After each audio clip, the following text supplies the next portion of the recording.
All opinions expressed in the video are my own. Viewer discretion is advised.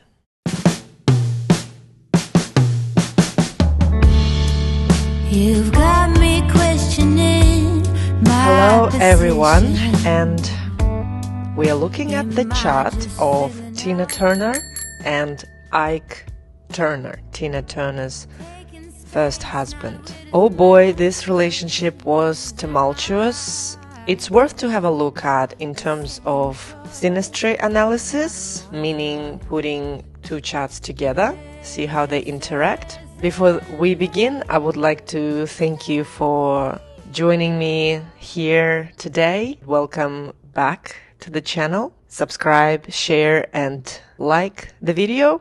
And of course, comments. I appreciate them so much. Tina Turner and Ike Turner.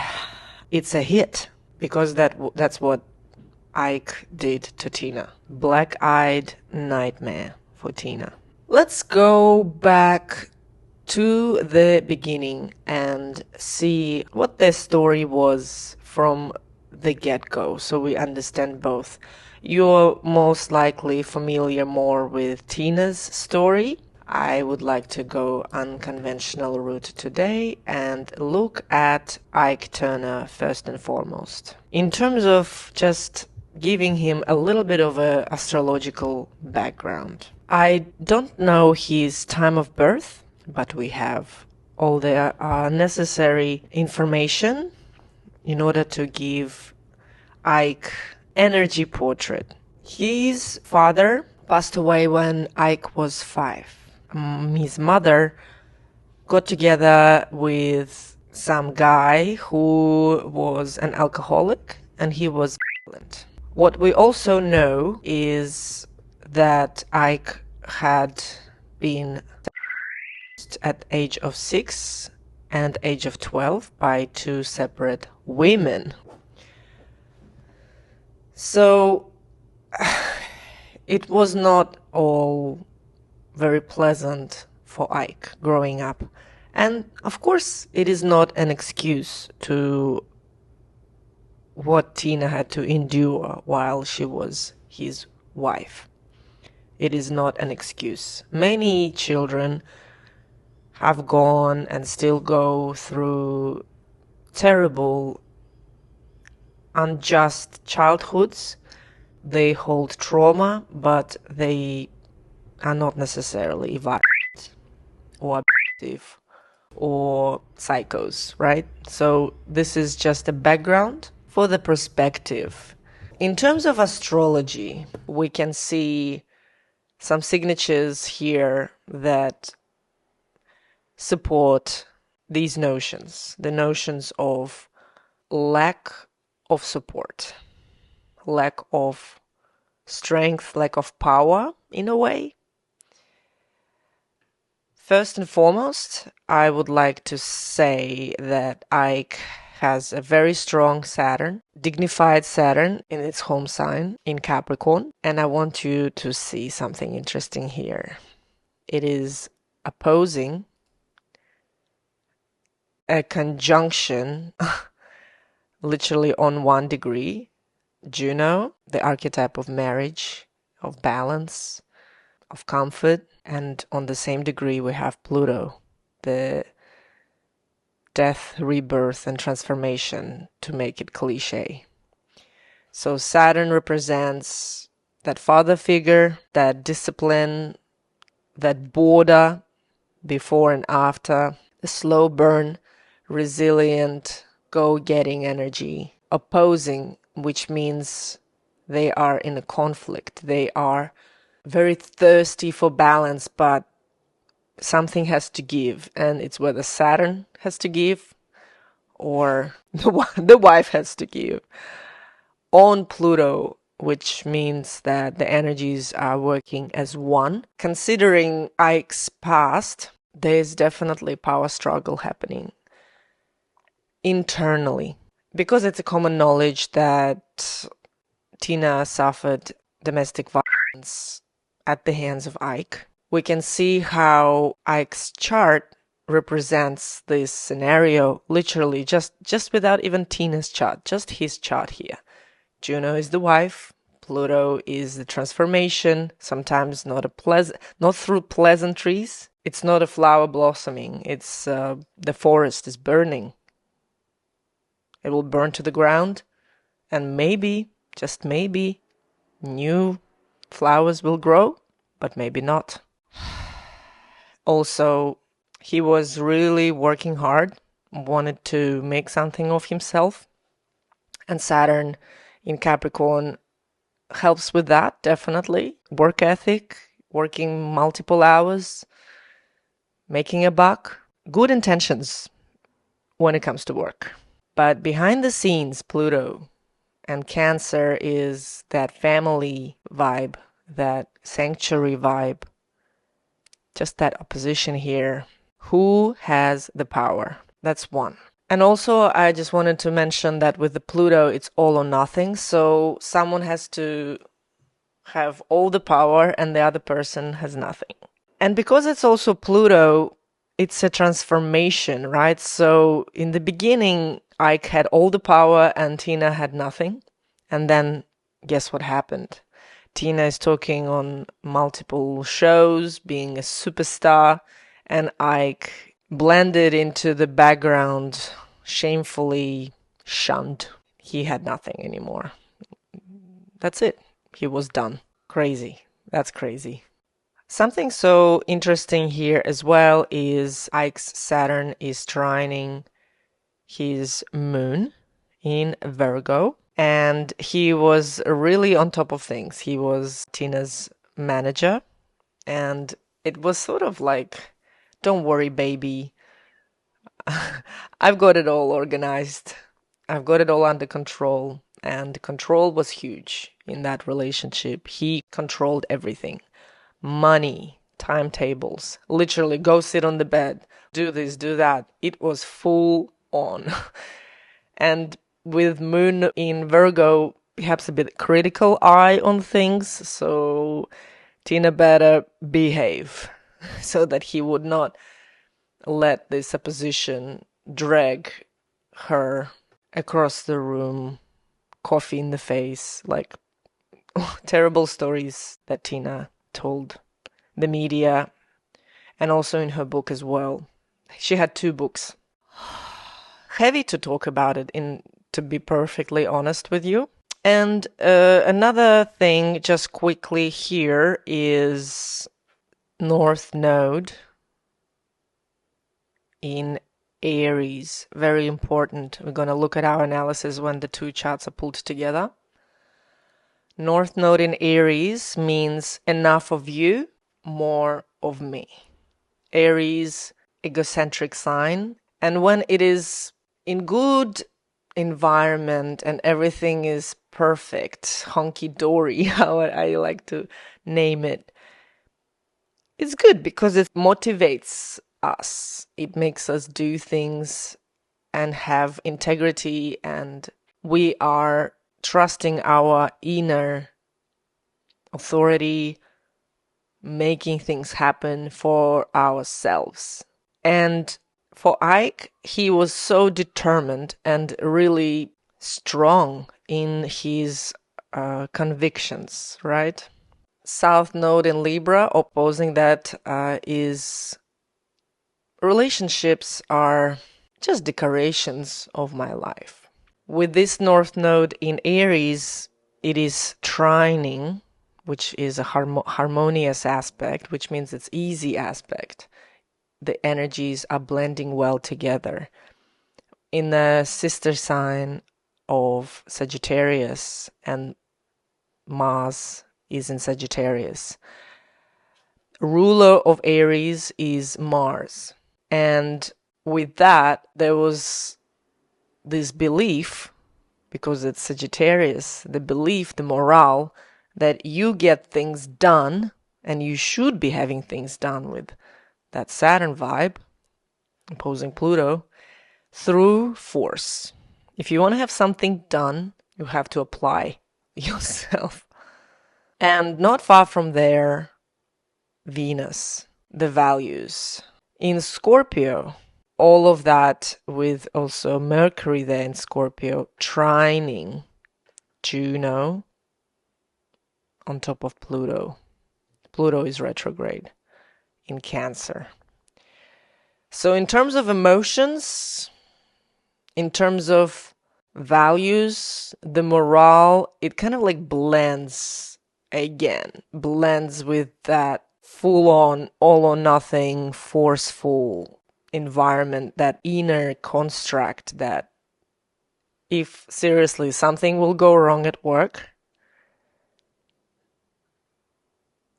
there is only one way to balance the scales, and that's through intense release.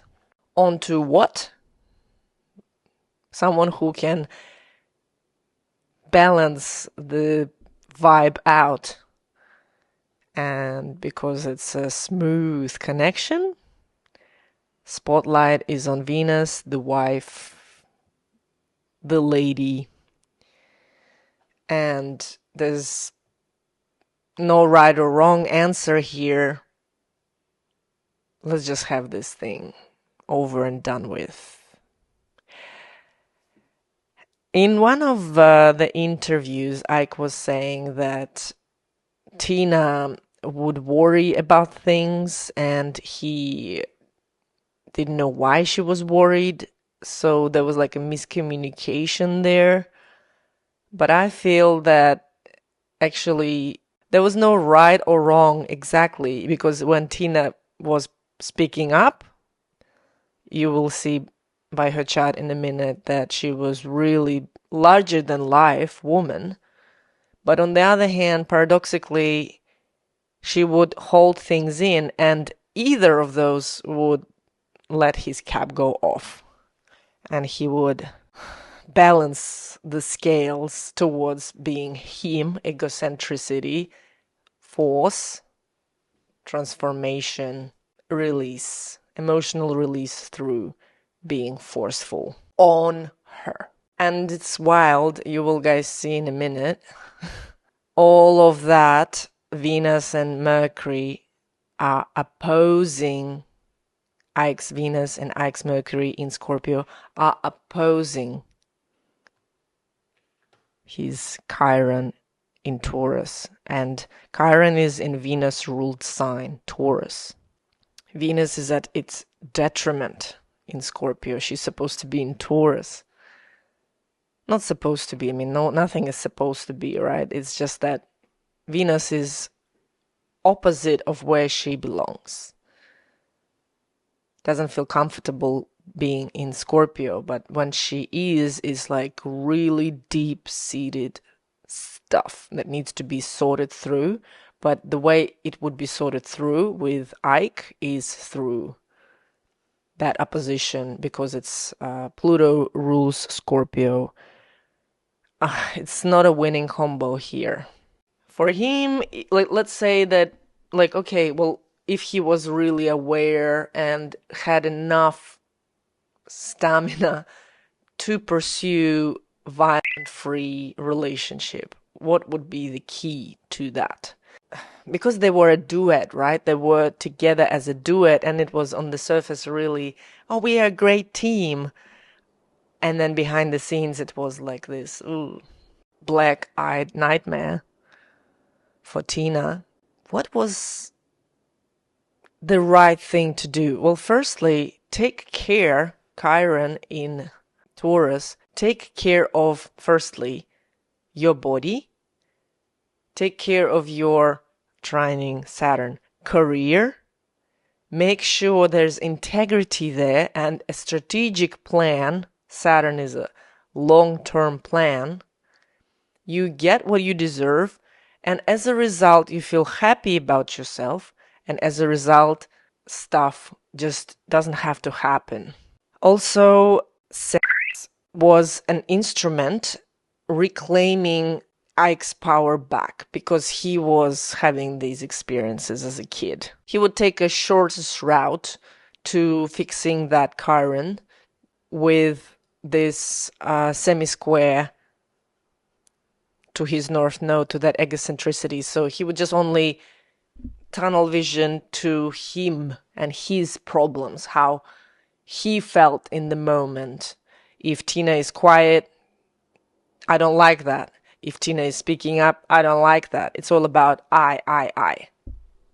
When he should have been focusing on the relationship, because he intrinsically knows how to do it with the South Node in Libra, especially when it sextiles Mars here. So, no, Ike, that's easy. Again, it's not the right word. That's cheating.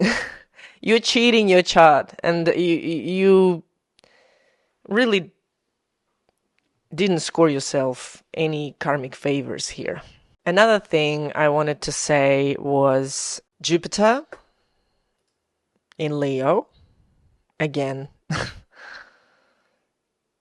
square and a half to that egocentric North Node.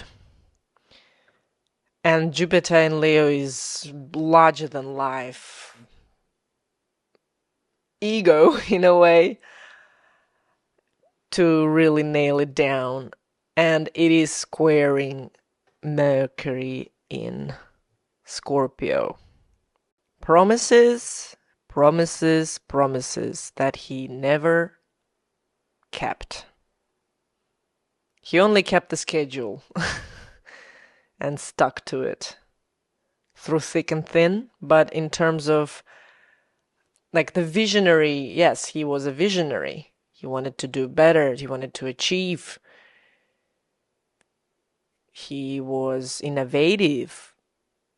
But it was all about self-image, how they would look as a couple, as a unit, like they are one. There's no separation there. There's no like individuality. It's like whatever Tina does, it's like my thing. Whatever cool thing she does on stage, that's me. But when it comes to literally living and being in integrity, if the promise was not kept, whose fault was it? It was Tina's fault. Because of this opposition there. Everything ties down to it. Okay.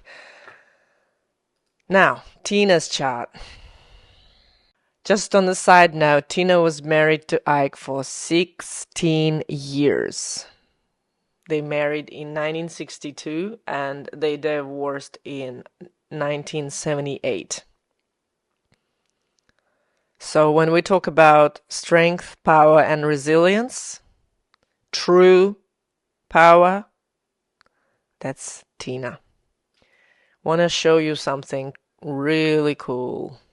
Just want to show you a superstar when it comes to the natal chart. So,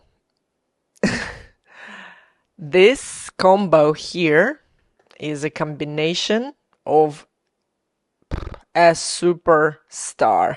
And by the way, Tina's time is known, time of birth, so she is a Leo rising, superstar already, just by the rising sign.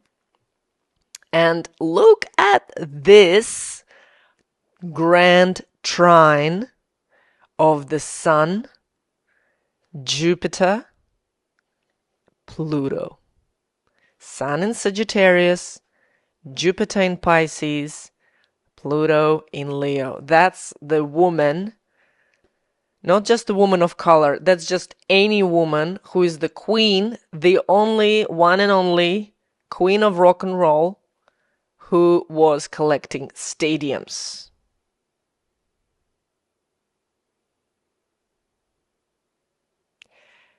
So imagine how Ike would balance his issues on Tina's account, how it would feel to bring a strong, resilient, powerful deep woman down.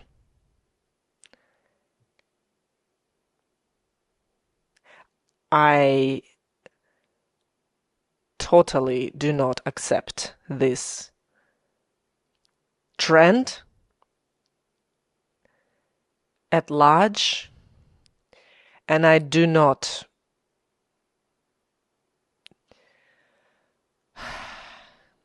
I don't want anyone to do this, and I don't want anyone to be on the receiving end, full stop. We should be strong within ourselves, and we should do good by ourselves. All right, let's put everything back online. So, Tina Turner, just looking at her separate for now. So, strength, resilience, power, grand trine, a superstar from the get-go. What comes to me straight away is this: a Neptune in Virgo opposing Jupiter in Pisces. Jupiter is in its really well-positioned place in terms of dignities. It's at home in Pisces.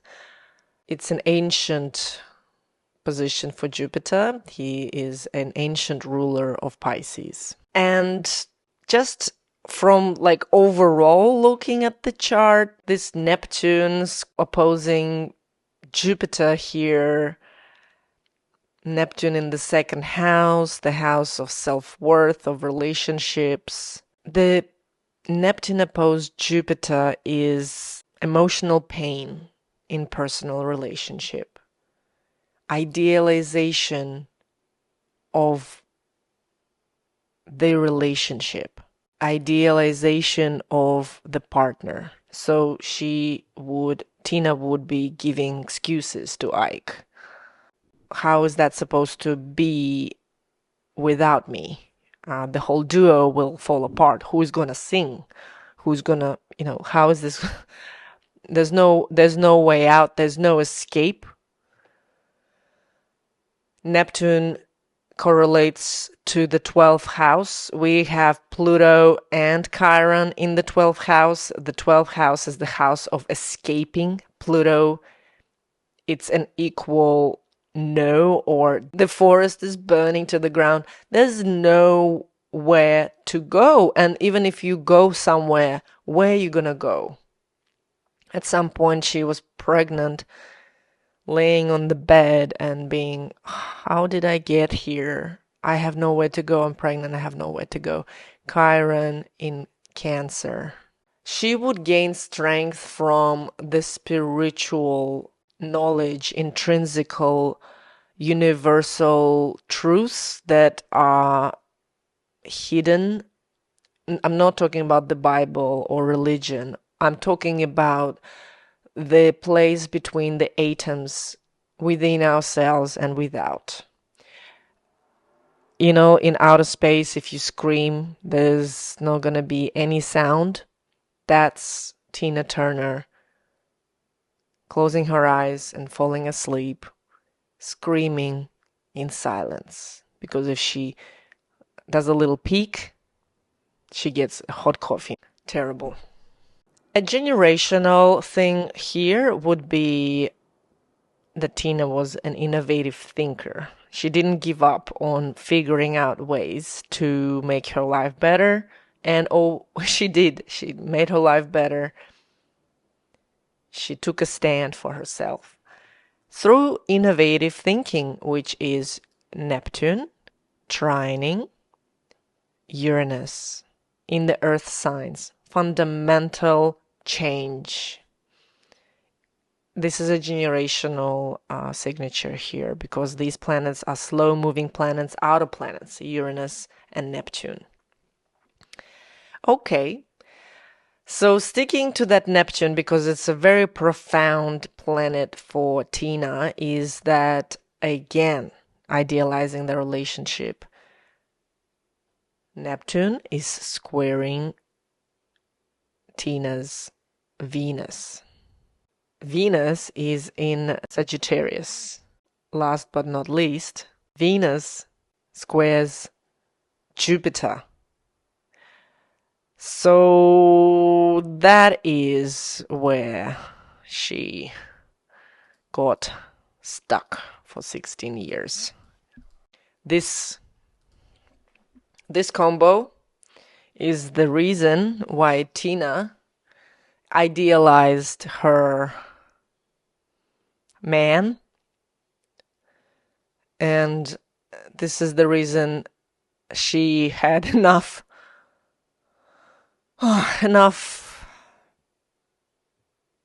metaphorically speaking, prayer in her to keep her going.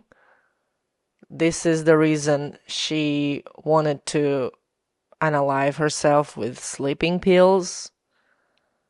This is the reason she was a larger than life. You see how many meanings we have from a simple triple connection here between Neptune in the second house, the house ruled by Venus, Jupiter in Pisces, and Neptune is the ruler of Pisces. Neptune is at its detriment in Virgo, supposed to be in Pisces. And Venus is in Sagittarius, ruled by Jupiter. I'm combining ancient and modern dignities here because it just gives a deeper feeling, a deeper knowledge base. So that is Tina's blessing, but also Tina's unwanted idealism. Another thing I want to show you, just to put the last nail in this coffin. We will come back to Tina's chat, but I just want to show you quickly that forceful Mars. Remember I talked about Ike's forceful Mars and the way he was achieving his goals is through doing things and applying force. So look at this. Look at this. This is, if you see this in a synastry, it's whether they have great sex, which obviously I feel like they did, and that's why maybe 16 years have gone by like she was sticking around for that long. I'm not saying that she was sticking around for sex. Of course she was miserable. But it's, in order to understand why people never leave, is because of this concept called the swing of emotion. So it's really, with the plus, bright memories on stage together, passion, doing everything together, and then at home come and he is really nasty to her. And then it's like, but I love you. Let's make love, if you want to call it that. But it's like, what's love got to do with it? It's just a swing of emotion from one extreme to the next. This creates adrenaline rush for the victim, which makes it hard to break a cycle for the victim because there's a chemical reaction that is addictive. If you don't run a marathon after emotional, verbal, or physical abuse, the adrenaline just stays in the body, it doesn't get released, and it works like opiates. It works like a drug. And that's why it takes years eating the same BS over and over and over again, going through the ringer again and again and again, another cycle, before it's clear as day that this has to stop. But again, it is hard. I've been through this. I know what I'm talking about. Look, Mars, Ike's Mars, is directly on top of Tina's sun. The sun is the brightest star in our sky. This is our highest octave of our achievement, our personality. It is our shiny facade, but it is also our inner child. This is our purest form of expression. So he was forceful on that form of expression. He was leveraging from it, making a buck from it, suppressing that sun. So, I mean, Sun and Mars are friends, and in a fire sign, they are feeling happy. Sagittarius is a fire sign, but there's many ways the energy can be expressing itself. So DV is one of the ways. Mars on the sun, especially like husband's Mars on a woman's sun, while she has that powerful trine there that could really screw some things up.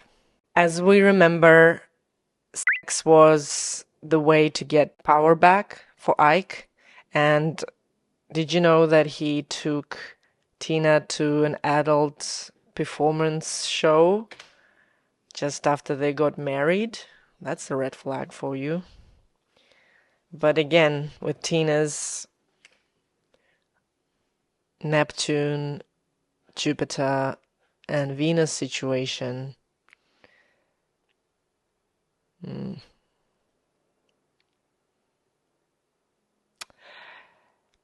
there is a reason why people meet. There's a reason why people separate. There's always a reason behind everything, even if it looks weird, ridiculous, stupid, unfair, unjust. There's bigger picture. And I feel for Tina, she just saw that bigger picture more so than Ike. And that's why victim and the abuser work together in a tandem. One of the two has to stop. Just staying here, we're back at Tina's chart. Just another way to say bigger picture versus being in the moment for Tina. So she's got Sun conjunct Mercury. Mercury is retrograde in Sagittarius. And she was born on the full moon in Gemini, because opposite the Sun, there is her moon. As we know, she was a visionary, innovator. Ideals and morale were in conflict with how the person actually feels in the moment. The ideas about the future, the trajectory, the vision, the far goal was not really sticking with how she felt in the moment. It was working in two ways, because these are mutable signs, Sagittarius and Gemini, and especially like a very polarizing sometimes sign of Gemini, flickering back and forth. And Mercury is the ruler of Gemini, and it is in the detriment in Sagittarius. Tina had a tipping jar of emotions that just at one point was overflowing and tipped over, and that's when there was black and white moment that this is enough, this is it, I'm done. All right. Another one that's really, I feel, amazingly crazy or amazing, I don't know. Tina's Uranus in Taurus is squaring her black moon Lilith, that is in Aquarius, on her descendant, which is her relationship house, the 7th house, yearning for freedom. And also that is her queen of the rock and roll energy. Uranus is the ruler of Aquarius. And Black Moon Lilith is that amazing performance Tina gives on stage. The wow, the rock and roll, the Mick Jagger in the skirt type of energy. Lilith in Aquarius, not giving anything. That's not worth giving. Giving it all and not giving a... Yeah, you understand what I mean. Considering that the 7th house is the house of marriage, we have Black Moon Lilith here, Juno also in Aquarius, and Mars in Pisces. So Mars on top of Juno could represent exactly that force applied on the sacred vibe of marriage, of the woman. Another signature here that we see that represents that endured hell that Tina had to live through. Just while we're here, Mars in Pisces is sessi-squaring Chiron. And of course, Mars is in Pisces, which represents the 12th house, and it's sessi-squaring square and a half, means an acute version of a square, like a square and a half. Sesqui-squaring that Sun and Mercury. So physical, visceral. And it goes beyond physical. It had to be transcended through the strength of the spirit and be transformed and never to be dealt with again. And that's what happened, because Tina in the end actually forgave Ike. And that ties back to that Mars in Pisces trining her North Node in Libra, balancing it out. Libra is ruled by Venus, and her Venus is squaring Neptune. So she had to transcend the pain, transcend the experience, and rise above it. And she did rise above it.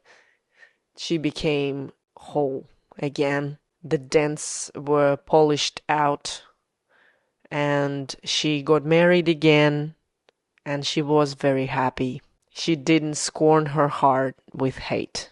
One would ask, so what was the reason of, like, why would she encounter such a terrible first marriage?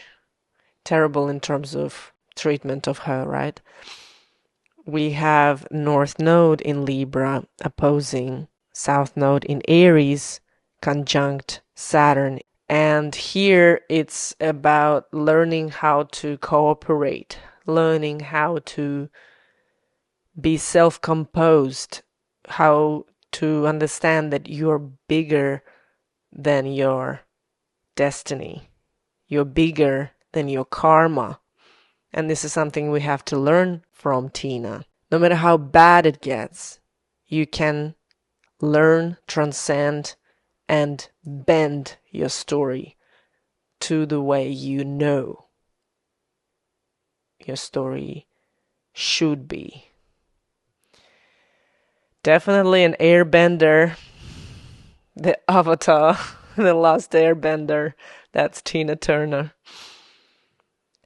Karmic relationship straight from the get-go. If I would see this in the chart, I would be really having questions to anyone who holds any authority in Tina's life. Yes, I think I have said that Ike was also her manager, right? So that's the one.